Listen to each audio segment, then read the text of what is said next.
अब सबसे अहम बात जो प्रॉपर्टी को खरीदते वक्त, परचेज करते वक्त आपने जहन में रखनी है, वो बहुत इंपॉर्टेंट बात है, उसको किसी सूरत आपने फरामोश नहीं करना।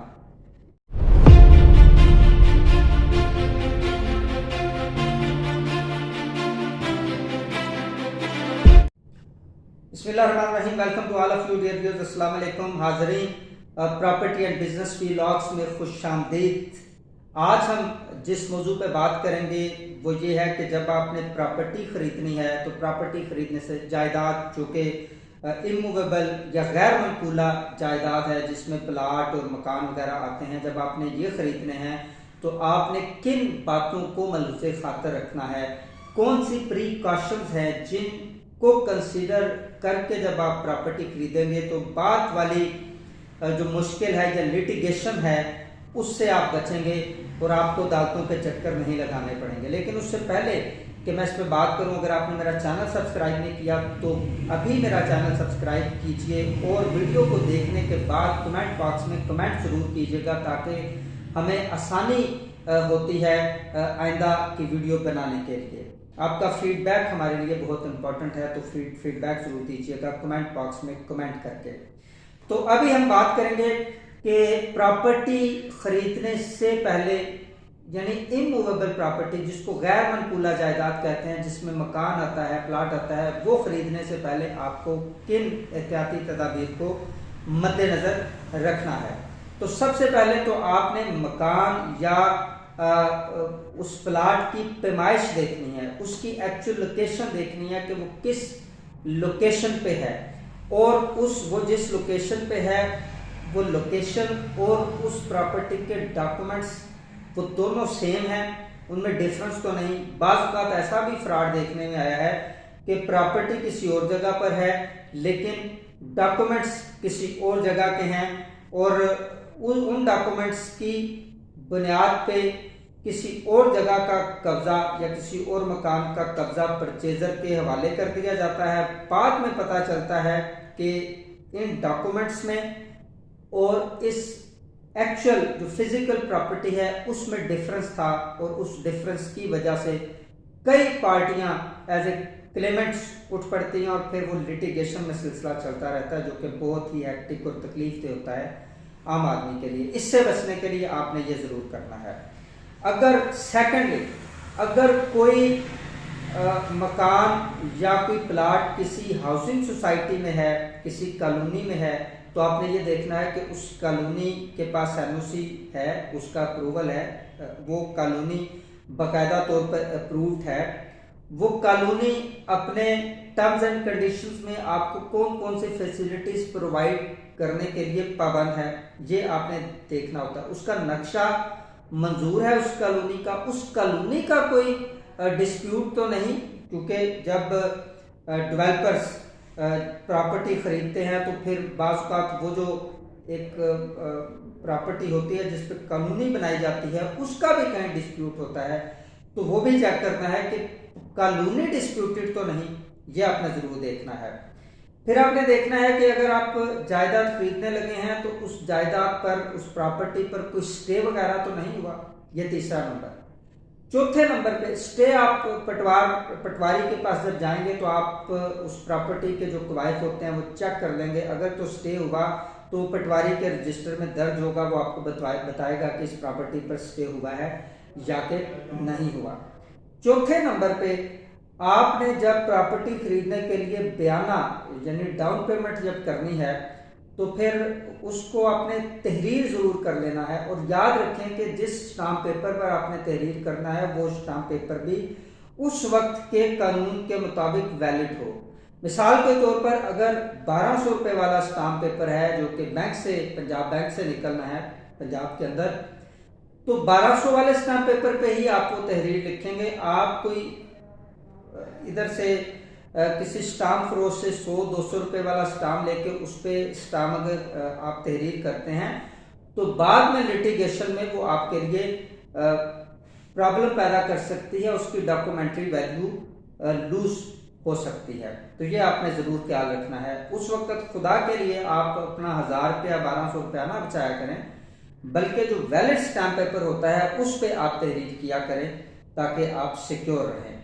अगर वो प्रॉपर स्टैम्प पेपर पे नहीं तहरीर होता तो उसका नुकसान आपको हो सकता है, परचेजर को।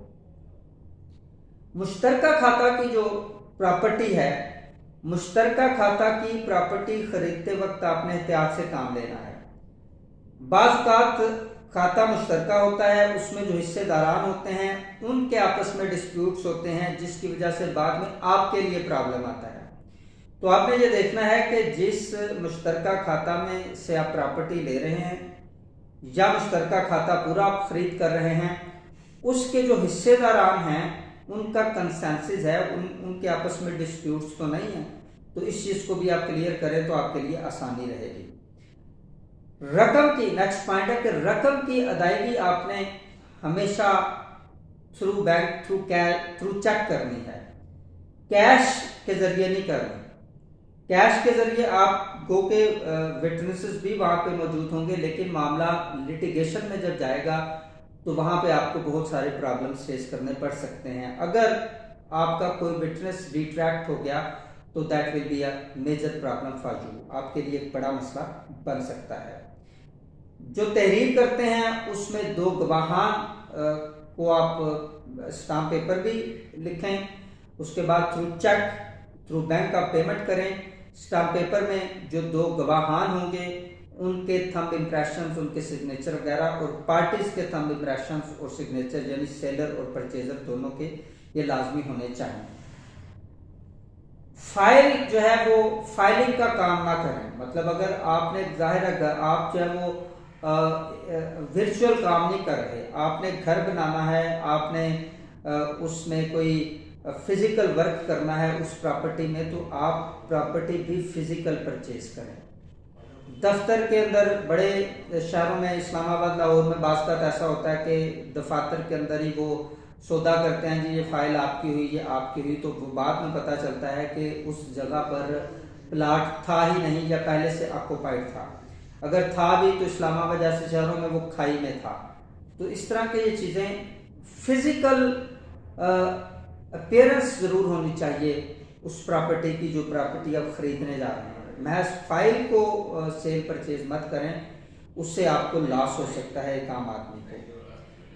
प्लाट या मकान की सतह आप ज़रूर चेक करें कि वो उसकी सतह ठीक है। मसलन प्लाट, अगर मकान आप खरीद रहे हैं तो मकान जो है वो गली से ऊंचा है तो बारिश का पानी वगैरह उस पर तो नहीं आएगा उसमें, या कोई और प्रॉब्लम।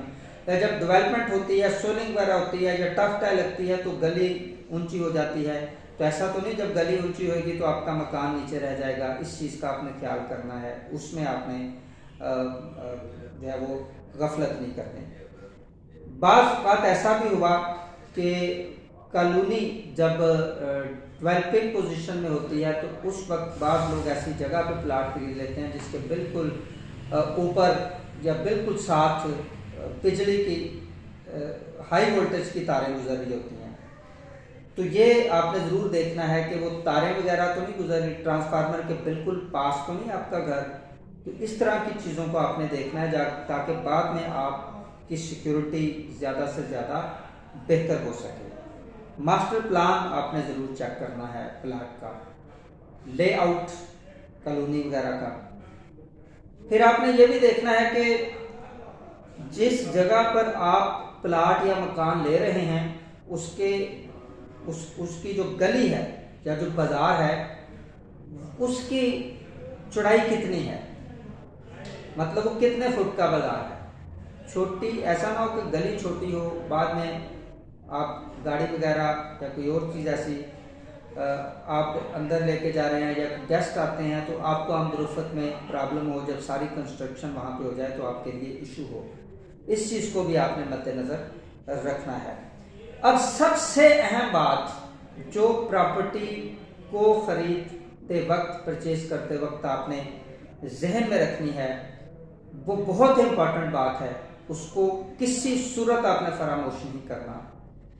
वो ये है कि याद रखें प्रॉपर्टी जो इमूवेबल प्रॉपर्टी है यानी गैर मनकूला, जो प्लाट है, मकान है, उसका सबसे ऑथेंटिक डॉक्यूमेंट रजिस्ट्री होती है। आप महज रजिस्ट्री से पहले इंतकाल प्रॉपर्टी का ना करवाएं, या महज आप स्टाम्प पेपर पे मत लिखवा कि आप कहेंगे कि ठीक है प्रॉपर्टी ट्रांसफर हो गई है। तो आज के दौर में रजिस्ट्री जो है वो सबसे इम्पॉर्टेंट और सबसे ऑथेंटिक डॉक्यूमेंट कंसिडर किया जाता है प्रॉपर्टी का। तो रजिस्ट्री करवाएं। पंजाब में चूँकि काफ़ी ज़्यादा इस वक्त महंगी है रजिस्ट्री, और पूरे पाकिस्तान में सूरत हाल काफ़ी मुश्किल है, काफ़ी ज़्यादा टैक्सेस हैं, लेकिन फिर भी आपकी सिक्योरिटी इसी में है कि आप रजिस्ट्री अपने नाम जरूर करवाएं, जो कि सबसे ज़्यादा ऑथेंटिक डॉक्यूमेंट है।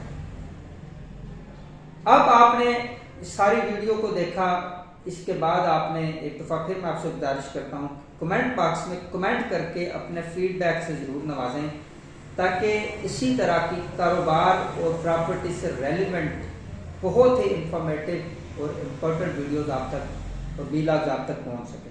Thank you very much for watching this video. Have a nice day.